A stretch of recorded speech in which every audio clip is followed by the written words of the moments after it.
শত বছর পুরনো এই বটগাছটি দাঁড়িয়ে আছে। এখানে অসংখ্য মানুষের ছায়াদানকারী এই গাছটি শত বছরের পুরাতন বটগাছ।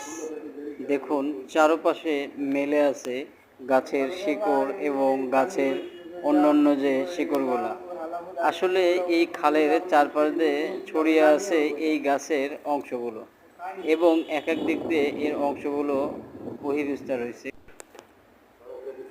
শত বছর পুরনো এই বটগাছটি দাঁড়িয়ে আছে। এখানে অসংখ্য মানুষের ছায়াদানকারী এই গাছটি শত বছরের পুরাতন বটগাছ। দেখুন চারপাশে মেলে আছে গাছের শিকড় এবং গাছের অন্যান্য যে শিকড়গুলা।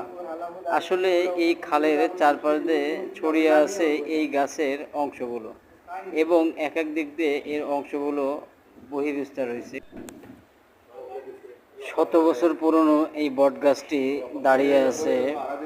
এখানে অসংখ্য মানুষের ছায়াদানকারী এই গাছটি শত বছরের পুরাতন বটগাছ। দেখুন চারপাশে মেলে আছে গাছের শিকড় এবং গাছের অন্যান্য যে শিকড়গুলা।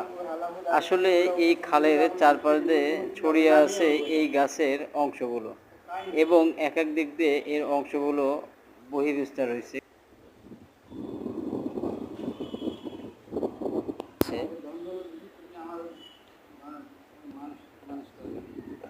এরকম গাছে অসংখ্য মানুষ ছায়া নিচ্ছে এবং হাজার হাজার মানুষ এই গাছের চারপাশে দেখতে আসে। বিকাল হলেই মানুষের সমাগম হয় এবং এই বটগাছটি শত বছর পুরনো এবং এই গাছটি অবস্থিত চিটাগং চিটাগং বিসিকের ভিতরে, অর্থাৎ চিটাগং বিসিকের ভিতরে যে বৈশিষ্ট্য যে একটা খাল আছে, শত বছরের এই খাল ঘেঁষেই আছে।